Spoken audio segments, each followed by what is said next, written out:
अस्सलामु अलैकुम वरहमतुल्लाहि वबरकातुहु नहमदुहु व नसल्ली अला रसूलिहिल करीम अम्मा बाद। शब ईद की फ़जीलत। हज़रत अबू उमामा रज़ी अल्लाह तआला अन्हु से रिवायत है कि रसूलुल्लाह सल्लल्लाहु अलैहि वसल्लम ने इरशाद फरमाया, जिस शख्स ने दोनों ईदों यानी ईद उल फ़ितर और ईद उल अज़हा की रातों को सवाब का यकीन रखते हुए ज़िंदा रखा तो उसका दिल उस दिन न मरेगा जिस दिन लोगों के दिल मुर्दा हो जाएंगे। ईद उल फ़ितर और ईद उल अज़हा की शब को ज़िंदा रखने का मतलब ये है कि इन रातों को इबादत इलाही में मशगूल रखें और अपने आप को ज़िक्र व तस्बीह में मशगूल रखें। अपने रिश्तेदारों के साथ, अपने हम नशीनों के साथ सिला रहमी का मामला करें। जो करीब हैं उनके साथ चल कर सिला रहमी की जाए और जो दूर हैं उनके साथ टेलीफोन के ऊपर सिला रहमी और मोहब्बत का इजहार किया जाए। नेक लोगों की हम नशीनी में इस रात को गुजारा जाए। अहल व अयाल के साथ मोहब्बत से पेश आया जाए। अजीज़ व अकारब से मेल जोल, मुलाकात और हुस्न सलूक करें। ये सब खैर की बातें हैं, इनको करें और दीगर इबादात में अपनी इन रातों को गुजारें। दूसरी बात, और ये जो फरमाया गया कि इन रातों में इबादत करने वाले का दिल जो है वो मुर्दा ना होगा, इसका मतलब ये है कि क़यामत का दिन, क़यामत का और क़यामत खेज़ दिन, जिस दिन हर तरफ खौस व हिरास और दहशत और घबराहट फैली हुई होगी, लोग बदहवास और मदहोश होंगे। खौफ के मारे उनकी नशे की सी कैफियत होगी, हालांकि उन्हें नशा कतन न होगा, लेकिन अज़ाब इलाही ऐसी सख्त चीज़ है जिससे लोगों की ये हालत हुई होगी। ऐसे क़यामत खेज़ दिन हक़ सुब्हानहु व तआला उस बंदे को अपनी नेमतों से भरपूर और बासआदत ज़िंदगी बख्शेंगे। खौफ व दहशत का दूर दूर तक उन लोगों के ऊपर कोई निशान न होगा। हर भलाई उन लोगों के कदम चूमते हुए होगी। इस पर रहमत ही रहमत बरसती हुई होगी और बहुत पुरलुत्फ़ और पुरमस्त ज़िंदगी में मगन होगा। ये कौन लोग होंगे जो इन रातों को इबादत के अंदर मशगूल करते हैं, जो इन 5 रातों को अल्लाह जल्ल शानुहु की इबादत के अंदर इन रातों को गुजारते हैं। अक्सर लोग खेलों के अंदर लग जाते हैं। मेरे भाई, अगर कोई खेल जायज़ भी है इस्लाम के अंदर, तो फिर भी ये वो मुबारक और मुक़द्दस रातें हैं कि जिन रातों के अंदर खेल कूद नहीं, कोई शुगल नहीं, कोई और जितने खेल हैं उनके अंदर मशगूल ना हुआ जाए। अल्लाह जल्ल शानुहु के सामने सजदा रेज़ हुआ जाए।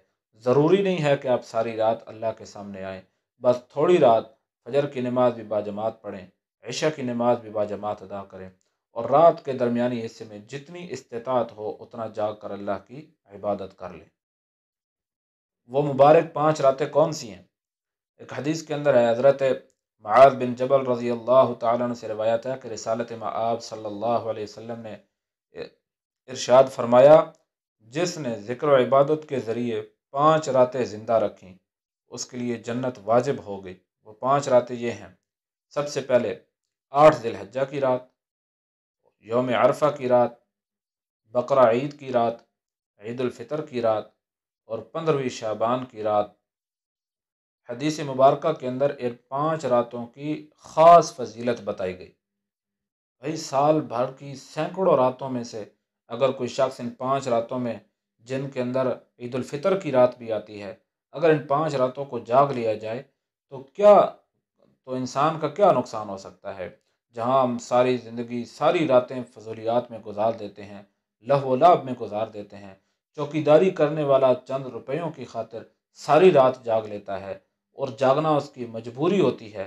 मेरा अल्लाह जल्ल शानुहु का अपने महबूब की उम्मत के ऊपर ये फ़ज़ल है कि सारी रात भी ना जागे, जितनी इस्तिताअत है उसके मुताबिक इस रात को जाग लें तो अल्लाह जल्ल शानुहु उस रात की फजीलत के मुताबिक उसको भी उसका सवाब अता फरमाएंगे। घरों के अंदर अपनी बीवी बच्चों के अंदर इस बात को उजागर करें, बीवी बच्चों को तरगीब दें ताकि वो भी आपके साथ ताउन करें और उस ताउन के साथ इस रात को थोड़ी देर अल्लाह के सामने ज़रूर हाजिर हुआ जाए। इन मुबारक रातों में जहाँ अल्लाह जल्ल शानुहु हज़ारों लाखों लोगों की मग़फ़िरत फरमाते हैं, लाखों लोगों को जहन्नम की आग से आज़ाद फरमाते हैं, वहाँ मेरे दोस्तों 4 अफराद की बख्शिश नहीं करते। सबसे पहला शख्स जो शराब का आदी हो, جو شراب کا عادی ہو۔ جب آپ صلی اللہ علیہ وسلم نے صحابہ کے سامنے یہ بات بیان فرمائی تو صحابہ نے پوچھا یا رسول اللہ وہ کون شخص ہیں، وہ کون سے بدبخت شخص ہیں کہ جن کی اس رات کے اندر بھی، ان راتوں کے اندر بھی بخشش نہیں ہوتی؟ تو سب سے پہلا شخص جو شراب کا عادی ہو، آج ہی شراب سے توبہ کرے اور ہمیشہ کے لیے اس گناہ سے اپنی جان چھڑائے۔ دوسرا وہ شخص جو والدین کی نافرمانی کرتا ہو۔ تیسرا وہ شخص جو اپنے رشتہ داروں سے، اپنے دوستوں سے، اپنے اہل و عیال سے قطع تعلق کرتا ہو، ناتا توڑنے والا ہو۔ اور چوتھا وہ شخص جو دل کے اندر اپنے کسی مسلمان بھائی کا کینہ رکھتا ہو اور قطع تعلق کرنے والا ہو۔ یعنی کینہ رکھنے والے شخص کی بھی یہ چار ایسے لوگ ہیں جن کی ان مبارک راتوں کے اندر بھی بخشش نہیں ہوتی۔ جب انسان اللہ کے سامنے رات کو روتا ہے، صبح عید کی نماز ادا کرتا ہے، تو میرے دوستو فرشتے گلی کوچوں کے اندر کھڑے ہو کر خوشیاں مناتے ہیں اور یہ اعلان کرتے ہیں کہ جاؤ بخشے بخشائے اپنے گھروں کو لوٹ جاؤ، اللہ جل شانہ تم سے راضی ہو گئے ہیں، تمہارے اعمال کے بدلے میں، تمہارے روزوں کے بدلے میں، اور رمضان کے اندر جو تم نے عبادات کی ہیں ان کے بدلے میں اللہ نے تمہارے گناہوں کو بخش دیا ہے۔ میرے دوستو عید الفطر کے دن اللہ جل شانہ جو اپنے بندوں کو، اپنے محبوب کی امت کو جو اجر و ثواب عطا فرماتے ہیں، فرشتے بھی اس ثواب کو دیکھ کر خوش ہوتے ہیں اور کھل اٹھتے ہیں کہ اللہ جل شانہ آج اپنے محبوب کی امت کے اوپر کتنے راضی ہیں۔ اور کوشش کی جائے کہ عید کی جتنی رسومات ہیں، عید کی جتنی بدعات ہیں، ان سے بچ کر خالص طور پر اس عید کو اللہ جل شانہ کو راضی کرنے کی خاطر اس عید کو منایا جائے۔ اللہ جل شانہ سے دعا ہے کہ ہمیں اپنے اعمال کے اندر اخلاص نصیب فرمائے اور مجھ ناچیز کو بھی اپنی دعاؤں کے اندر یاد رکھیے گا۔ السلام علیکم ورحمۃ اللہ۔ اگر آپ کو ہماری ویڈیو پسند آئی ہے تو ہمارے چینل کو سبسکرائب کریں، ہماری ویڈیو کو لائک کریں اور حق کا پیغام آگے تک پہنچانے کے لیے ہماری مدد کریں۔ السلام علیکم ورحمۃ اللہ۔